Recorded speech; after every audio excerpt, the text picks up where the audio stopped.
This is a podcast about both having autism and living with someone who has autism. My mom is Sonya, and I'm Josh, and this is Josh Has Autism.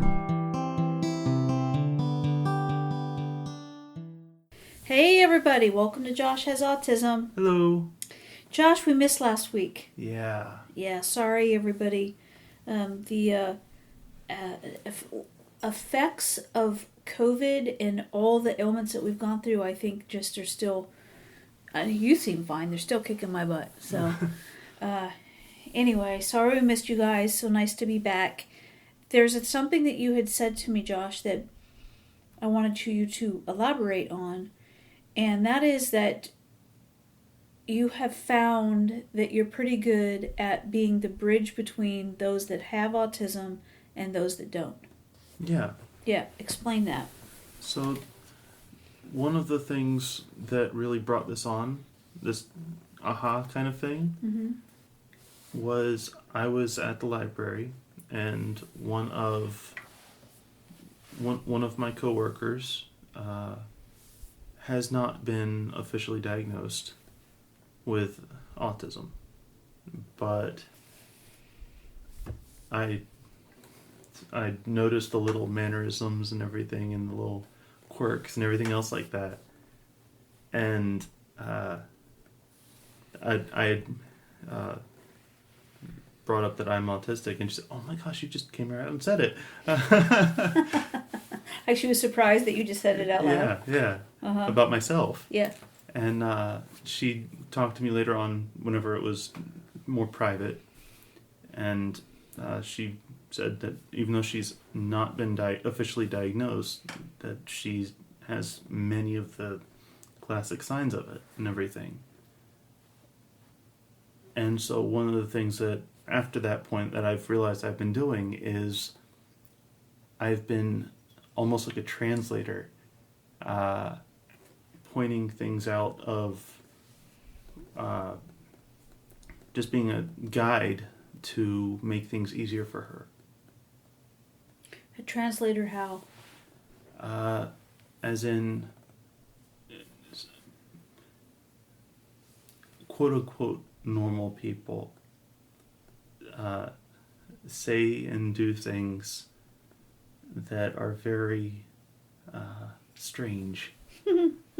Yeah. And so it's like translating from a foreign language into one that you know. Mm-hmm. And so I am acting as a translator, so to speak, from that foreign language of quote-unquote normal people to the very logical, very methodical thought process that can be someone on the spectrum. And so I found that I've been doing that quite often, actually, with her. And not just with her, but with others as well. And so I put things into terms that others on the spectrum would understand better. And and honestly, not quite as much, but the other way around as well, where I try and explain to people that are not on the spectrum why something happened a certain way from someone that was on the spectrum. So one of the things that we've talked about, you and I, is that even doing this podcast, is that this is about you. Yes.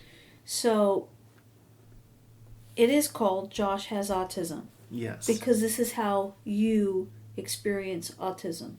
This is how life is easier some ways, more difficult a lot of ways. Yes. You know, and you talk about how you experience it. Yes. Does it seem to you that the people that you know, that you've met, that you've interacted with, that also have autism, are there similarities? Like it sounds like you're saying there's like a familiar language. Yes. There are also levels of fluency, I guess, as well. Mm-hmm. But it's very hard to explain, but it's like you pick up on the mannerisms because they click. Yeah. Not necessarily for much else. It's very strange to me to have to explain this when it's almost a gut feeling kind of thing, which is almost anathema too. Right. Right. To have a feeling that can't be expressed. Yeah. Like, yes. So, it's not the words that are used? Sometimes, yeah. Oh my gosh! See, even with me bridging the gap at times, it's still a difficult thing for me to find the right words a lot of the time. Mm-hmm. With that said,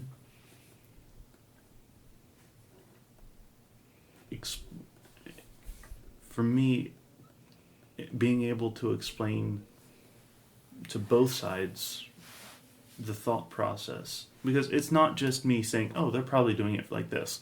No, I usually talk to the person who first gave out the information. Like, I talk to both sides to try and not negotiate, but that kind of thing. Mm-hmm. I keep saying it, bridge the gap. To help make sense of it. Yeah. Yeah. So that there is no real misunderstanding. Mm-hmm. And that was a huge aha moment when I realized I was doing this, because obviously I have difficulty talking to people. Mm-hmm. So the fact that I can do that is amazing to me, but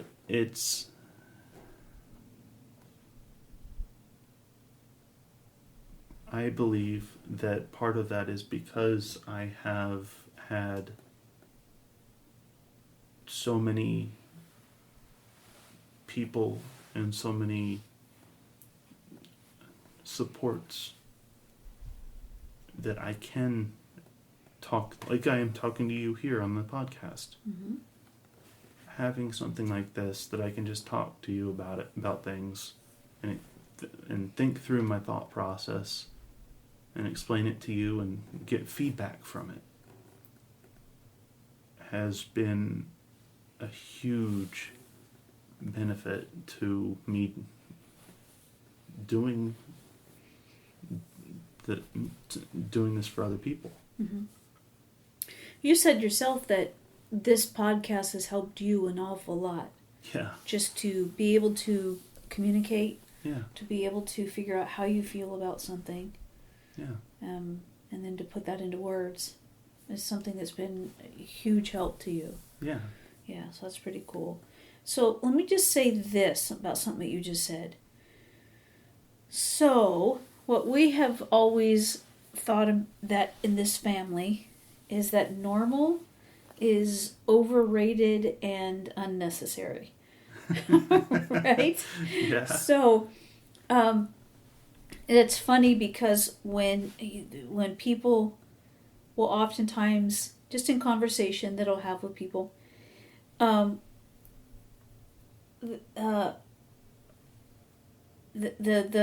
concept, I mean, it meant well. The Mm-hmm. conversation, started out meaning well. Yeah. But then, like, when people refer to you as, or others as normal, or any other way that they want to describe you having autism being less than. They don't mean to. They're trying to say things in a positive way. Yeah. But the term regular, like a regular kid. I'm like, what? Yeah. A regular kid? What are you talking about? Like, and so I have fun with them. I don't let them off the hook. You know what I mean? Like, I go deep with them. I'm like, what are you talking about? What are you talking about? Normal. Yeah. Yeah, what's normal? What's normal? Yeah, you know what I mean. It's just kind of. But people do the best they can. I guess. But it's so anyway. Normal is just something that I don't even use that word. I think. Yeah. But you have figured out how. What you're saying is that you've seen from observing a situation that there's something missing? I wouldn't say it's missing, really. I'm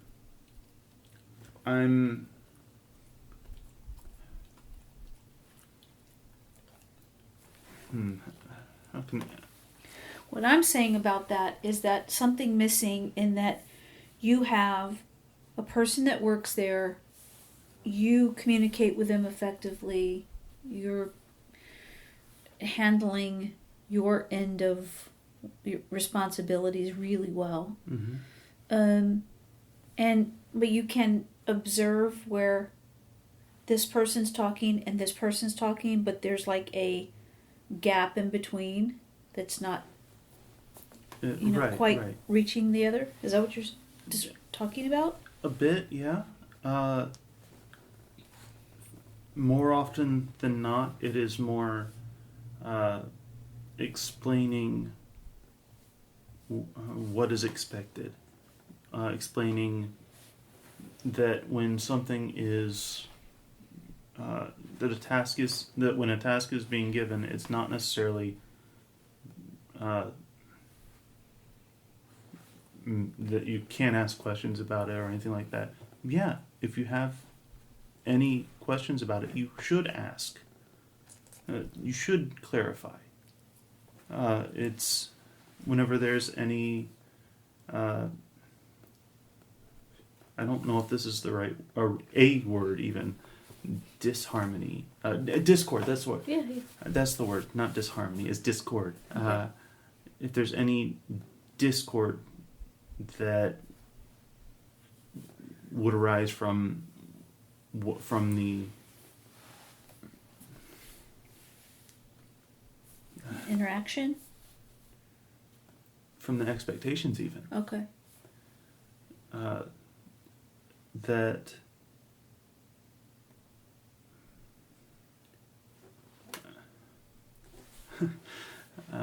I share my experience. Mm-hmm. And I share possible, what are they called? Solutions. And I work with people to help them understand whatever issue they're having, to be able to know what question to ask, what they can do if they have an issue. How do you know how to do that when in your own life you struggle with those things yourself? Is it just clearer for you to see because you've experienced what will you recognize what they're dealing with? I sometimes can, yeah. It's and I've whenever I explain something like this, I even tell them this may not be your solution, but it can be a solution. Mm-hmm. That's a pretty big deal. Because one of the things that you're in the process of getting is an ABA therapist. Yeah. To help you with your life, executive functioning skills. Yes. And your life skills. Yes. And what's interesting is that I think a lot of times, not just for autism, but for anything, it's like you, I don't know, I think our society has like an explanation for things. Like this fits in this category, this fits in this category, It's in this category. Yeah. I think that there's more to life than that. There's more to people. There's more to animals than that. It really is something that you are figuring out as you go along. And the reason I bring up the ABA therapist that you're about to start working with Mm-hmm. is because you can really struggle in an area of life, but then kind of have mastered another portion. And what you're describing is that you've done so much therapy, you've had so much conversation about how do you feel? How does it feel in your body? What does this experience, how do you maneuver through this experience or that experience or the next experience? Right. We've talked about all of it. Right. And given you options on how to solve an issue a situation that you might be in, you know? Right. Even the fact that if you just feel overwhelmed in a situation, Mm-hmm. leave. Yeah. Yeah. And just leave. I mean, that was at some point, growing up. It's like, look, if something is so overwhelming for you that you are really panicky, yeah. that you are really having anxiety so extremely bad that you just feel like your body's going to explode, Yeah. leave. You know what's funny? That's actually one of the things that I brought up for this young woman at work. Mm-hmm. Was that I could see that she was getting all jittery and panicked. Yeah. And everything like that. And so I told her, hold on a second. Lean up, put your back against the wall, close your eyes a little bit. And just do what I'm going to tell you to do just for a few seconds. Breathe in through your nose. 2, 3. Hold your breath. 2, 3, 4. Release it out your mouth. 1, 2, 3. And keep repeating it. You can keep your eyes closed for this. You're okay. In through your nose. Hold your breath. Out through your mouth. And I told her, this might work for you, might not. Yeah. But it will help calm your breathing, Mm-hmm. which will help slow your mind. You're looking at me like... But it's... that outside of at the library, I did this with the kids the other night. They were all bouncing around whenever they were supposed to be asleep. Mm-hmm. So I had them do this. Mm-hmm. And they calmed down. So I'm looking at you like what?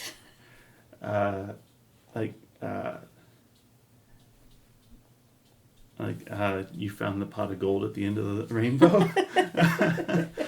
Well, this is the kind of language that you and I talk about, that I use all the time. I meditate, Mm-hmm. I believe that we get guidance from a higher source. I believe that, and whenever I talk to you about that kind of stuff, you're like, no. So I'm like, look, I don't really care how you got there, but I'm just so glad that you have figured out something, a way for yourself, and then you're able to help others with this. And I do want to say that when we lived in Pensacola, this was one of the reasons that you were so good at working with the middle school kids. And Dr. Ogilvie would have you come in and teach the class and, go over the things. And what she said was that your approach to them, your understanding, you're getting them on their level. Mm-hmm. Like all of them. I don't know how you do that, but all of them. When she leads it, or when her coworker leads, we're leading the groups. Mm-hmm. She said what was different than when you did is that when you were leading it, everybody was talking. And it was awesome because they felt a sense, I think, of security, a sense of being seen and heard and valued, and that's what you brought to the conversation with them. And then they would just open up and start talking about stuff. Yeah. And so she was shocked because she's like, they don't do this. They don't. It's really quiet. Yeah. And so, yeah, I can understand. So what you're doing is you're just carrying that with you to the general public, and it's really cool that you have a coworker now that, has you there to help her through the difficult situations. Yeah. Did she try it? She did. And? She was like, how did I not know this? Yeah. So it was. Yeah. Yeah, it feels good, right? You helped somebody. Very much so. Yeah. Very much so. And it's so strange because I remember being a little kid, like 6, 7 years old, and I'd be up middle of the night, late in night, almost the morning, and I'd be awake and just could not fall asleep. And I remember that in soccer, because I loved playing soccer. Mm-hmm. That there were different ways of breathing whenever you were doing sports. Mm-hmm. And so I remember that whenever I was laying in bed, I would try and slow my breathing, because I'd also recognize that whenever people were asleep, they don't breathe as fast as they normally would while they're awake. Mm-hmm. And so I would try and mimic that to fall asleep. Mm-hmm. And one of the things that I learned about that is that it would, if I did it for too slow, it would, I'd have to breathe it real quick again because it wouldn't. Yeah. But it would focus my thoughts, which was amazing. And I had forgotten that for years. Mm. And I happen to remember it a week or two ago. Have you used it yourself? Ironically, no, I forgot about it. Yeah. But at least for sleeping, I forgot about it again. But yeah, I shared this with my coworker, and she stopped having the panic attack or whatever it was from being overwhelmed. Mm-hmm. And I did it with the kids whenever they were antsy and not falling asleep. Mm-hmm. And it worked for them. Mm-hmm. Now, again, I don't know if it would work for everyone else. I doubt it would. Especially it won't for every circumstance. Right. But it's a tool. Yeah. And that's the thing that we've always talked about, is what works for you. Yeah. What works for you. If Yeah. it's when you were younger, you had this real smooth, beautiful rock crystal that you kept in your pocket. Yeah. And you also had this real silky cloth Yeah. that you kept in your pocket. And those were sources of comfort for you when you were feeling stressed out. Right. Now, of course, they have the little things called fidgets. Yeah. And I don't know what it is about those things, but it's cool because you spin it, right? Yeah. And then the weight of it, Yeah. moves. It's just pretty cool. You can put it on the side. You can go up. That's specifically a fidget spinner. Yeah. Yeah. Yeah, that's pretty cool. Yeah. But what's interesting is that I think this is a perfect example of how people don't have to be There's a whole bunch of words that come to mind. People don't have to be perfect.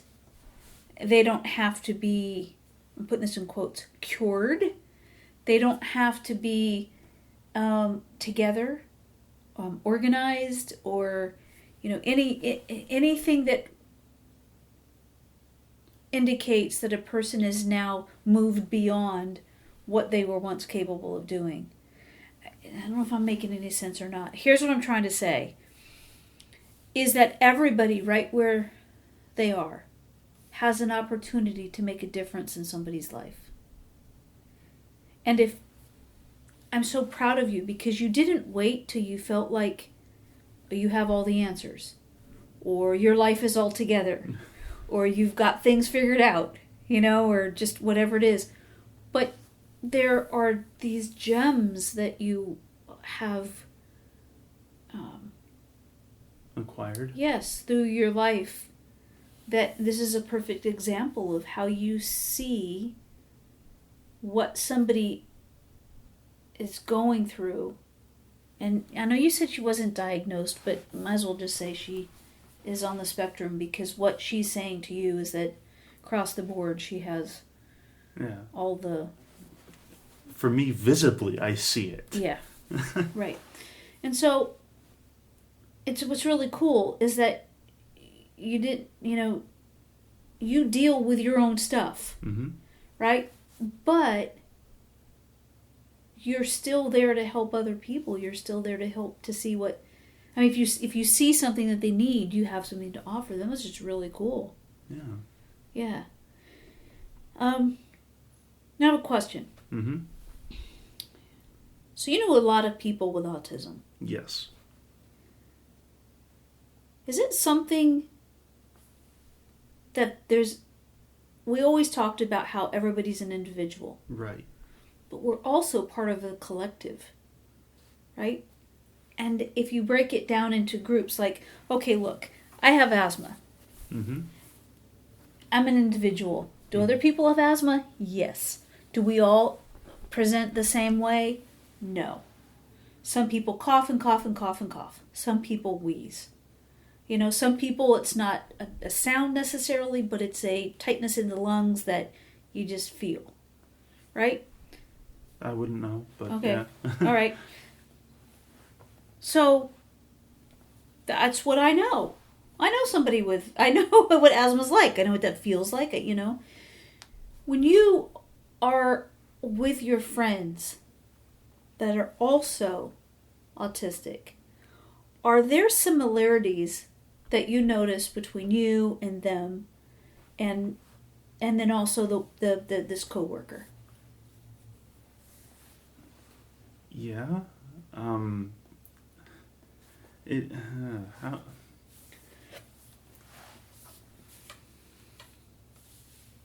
What I've noticed is that I don't even know how to. It's like a tell. Yeah. It that's the best way I can explain it. It's like it's almost like a tell whenever someone's playing cards or whatever. Mm-hmm. Where it's just something you notice that might be very usually not noticeable, but it almost subconsciously stands out like a beacon. So here's what I'm wondering, because I think it's interesting. Yeah. That so I had a yellow Volkswagen. It was a Baja Bug. Mm-hmm. It was the first car I ever had. And let me just say, like, within the first, 5 minutes of having it, I popped the clutch and ran into a brick wall. But it was, I learned. I learned. But anyway, I had a yellow VW Bug. Mm-hmm. And, because I had that, I loved it. I finally had a car. It didn't have a window, but driver's side window. But but it was my first car. And then I would see yellow Volkswagens everywhere. Yeah. So here's the question: are there now more yellow Volkswagens that are aligned now because I have one, and this is what, that's the question. Have they always been there and I just didn't notice them? Or now that I have a yellow Volkswagen, I'm like, holy heck, there's so many yellow Volkswagens now. Right? That is a very psychological question, on par with Schrodinger's cat. If you put a cat in a box, is it still there, or is it not? The cat in the box? Very loosely, yes. Okay. Because you can't see it. You can't see it. Is it there? Because Is you it can't actually see there? it. Yeah. And it was a psychological thought process thing. Whatever. Forget the term. But it's very much a meme now online. But it's it sounds like along those lines where you don't notice it because it's not something you think about, but whenever it comes up in your mind to think about, it is brought to the forefront, so you pay attention to it. Yeah. So it's like, is it there? It's a real phenomenon, or is it something that, now, like you say about the cat? Yeah. How do you know that? It's like, is it, well, there's analogies like, does a bear, if a tree falls in the woods, somebody hear it, or the one with the bear, yeah. Yeah, the bear, yeah, there, or the, if a husband, is in the woods and says something, can he still hear his wife saying he's wrong? So, yeah, I know what you're talking about with that, but that's the thing, is that all of these yellow Volkswagens that I saw, that I had not seen them before I got this yellow Volkswagen. Yeah. So, are there more? Or am I aware of it now? Or are you self-actualizing, or whatever you call it. Exactly. Yeah. And so for you, you know what you know. Yeah. You know what you know. And so for everything that we know about autism, because of you, everything that you know about autism because it is part of who you are, I think for all of us, we would have the same thing. It's like, I can... Look, I try not to label anybody, but there is truth to this statement, that when I see somebody that I recognize their behaviors, I recognize what they're doing, I don't say things about that, but I adjust my... approach, yes. Or whatever, yeah. Yeah, because of you. Because I've seen it and I recognize it. I go to a comedy workshop. It's every Thursday night. Mm-hmm. And there's all kinds of comedians. It's a we go up and we practice new stuff. Yeah. And there is a gentleman there that has on stage before said that he's autistic.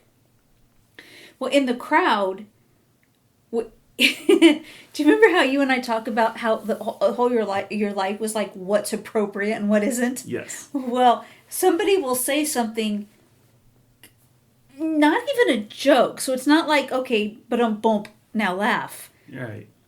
But when things are, like when the host is up and when they're changing comedians and whatever, something is said and this guy all the time goes, ha! Like that, like he's laughing at it. Ha! Yeah. It's just like, and it like takes all of us by surprise, although now it's happened so much that we're accustomed to it. Yeah. Right? And what's so funny is because I saw him outside one time. What happens is the host would take everybody outside and go over some of the rules. Because some people would use... vulgarities. Yeah, language that we just don't... It's not right. appropriate. It's not okay with this particular club. Right. And I remember when I first met the one I'm talking about, this gentleman that I'm talking about, he stared at me. Not just like, oh, we're just looking around or whatever. Right. He stared at me the entire time. And we were out there for probably 5 minutes and he did not stop staring. And it got my attention. Yeah. And then the way that, it's like you say, tells. Mm-hmm. And I just knew. And what I said to him was, he was staring at me. Just like I would do you, right? Which when teaching you is whatever. I'm not teaching the guy, clearly. Right. But, said, as a reminder. Yeah, how are you? Yeah. How are you today? And he didn't say anything. He just stared at me. And then I got it. The nuances, the tells, like you say. Mm-hmm. But yeah, and so then he went in and said that he was autistic, but that was after then those, ha! Yeah. Loud, Yeah. Yeah. So anyways, it makes me think that you have a lifetime of these experiences where you recognize something and you handle it in a different way because of that. Yeah. Now what I'm saying to you is I do the same thing. This recognition. But you are far better at helping anybody that would need that through the situation, like you did your coworker. Yeah. Yeah. I'm actually surprised I did as well with the kids as I did. I have almost no patience for them for some reason. They're loud. Yeah. And they don't... They get so elevated that they have a hard time listening. And lately has been a difficult time because there's some moving... A lot of change and everything. Moving around a little bit, yeah. Yeah. So, so that's with their families. Yeah. Their dad is getting a new apartment, and it just seems a bit overwhelming to them. Yeah. And Connor likes things to be the same. Yes. That you can appreciate this. Yes. The fact that it's not has him not okay. Not okay. Yeah, that's a good way to put it. Yeah. Yeah. So back to my question, I know that you answered it, but I just want to make sure that what you're saying is there are tells from your experience with your acquaintances that you have at D&D or at work. Mm-hmm. You're saying that you can tell when somebody... I can usually tell, yes. Mm-hmm. And it varies by degrees. Mm-hmm. I mean, it should, because it is a spectrum. Yep. But at the same time, it's very much I call it a tell, but it's not even really... Maybe it's just you're on the same frequency. Yeah, maybe. Yeah. And which is strange, because I can become a friend of someone and I start talking to them and everything. And, hey, I'm on the autism spectrum, and I'm curious, do you know what that is? And I try and not ask directly, because I've learned that's not something that you just ask someone. No, what you don't ask a lady when the baby is due. Oh, jeez. That's what you don't ask. I'm telling you, I'm just reminding you in case you forgot that one. Don't ever ask a lady when the baby is due. Yeah. You have about a 50-50 chance of getting in trouble. Or find yourself getting yelled at. Oh my gosh. That's appalling for you just to think about, right? Yeah. Yeah. Yeah. But yeah, I bring up that I have it. Yeah. I ask them if they're aware of what that is. And for the most part, actually pretty much every time I've asked it that way, the person that I'm talking to, oh yeah, I have that. Oh, yeah. Well, And it's almost scary how accurate I am with that, and how accurate I have been with that. Yeah. But well, something that you live and something that you know so well inside and out. And like I said, that you have told me through the podcast you understand yourself better than you have before. I think it makes sense that you recognize something in other people that you right. Are experiencing daily. Yeah. And so that makes sense. It's also not necessarily that I recognize something in every last one. So I think what I recognize that there's something different than most other people, but it's also familiar. It's different things for different people, of course, because like Chrissy or Dr. Ogilvy says, if you've met one person with autism, Mm-hmm. you've met one person with autism, Mm-hmm. because it's true. Everyone has different, almost sliders on the spectrum if they are on it, and different portions of within that too. If you understood that. Mm-hmm. So there's no one single tell. Yeah. Well, it's very cool that you figured out a way to help people. Yeah. And to help yourself. Yeah. And oh crap! I forgot to do laundry today. All right, we'll go so you can do laundry. Yeah. So I'm all for helping everybody. I forget the small stuff. To me, that is a small stuff, though. You know. It's the life stuff that you kind of struggle with to stay on top of and get those things done, and like I said, you don't have to be perfect to be able to help somebody. Yeah. And nobody's perfect, so that's a good a good thing to remember. Yeah. Anyway, all right, cool. Thanks for sharing that. It's really awesome. Yeah, I'm impressed with that. Hey everybody, if you will give us 5 stars wherever you're listening, that would be awesome. And check us out at sonyaking.com, SONYAKING.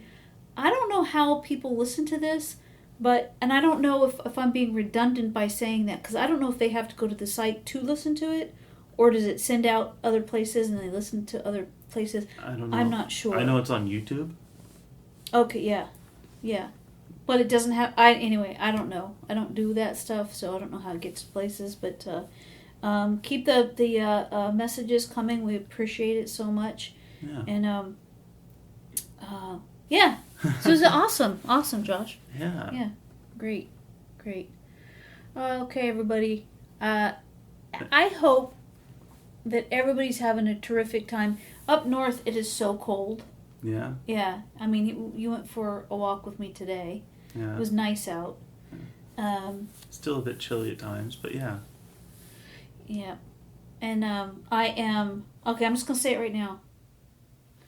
I'm looking for a rescue dog. Oh, boy. I am. I'm looking for a rescue dog. One that can go on the walks with me. Mm-hmm. And we have this big wooded area called Nolan Trail. It's a 5-mile walk. I'm going to get a pup that is able to do that walk with me all the time. And so it's not going to be a little tiny Bichon like our baby Einstein was. Yeah. It's a little bit bigger. Someone that can, and as your dad says, one that looks a little bit scary. Yeah. Steiny had that snaggletooth, so He was adorable, and he's only 13 pounds. So yeah. But anyway, yeah, I'm just. You also pushed him in a stroller, but Well, when he couldn't walk anymore, I pushed him in his stroller. sometimes when he could walk too, though. A little bit. Anyway, I am looking, so I'm telling you that so that you are forewarned that I don't know if I would want to foster or to adopt, but I'm open, and I feel like I'm really wanting to have a new pup come in to live with us. What do you think of that? You want one? You want a corgi? If you got one, it would be a corgi, right? Probably. Yeah. But no, I'm not ready for one. Yeah. I know. I didn't think so. All right, but I'm on the hunt. I'm on the hunt. I don't care what breed, really. I don't. Just one that's able to be, big enough to walk with me like that. Yeah. Anyway, I hope everybody's having a good day, that you're warm wherever you are, that you're inside and, having hot chocolate and reading a good book. Sounds like your perfect day, doesn't it? Yeah. Yeah. All right, everybody. We will talk to you next week. Thank you so much for hanging out with us. Love you. Bye.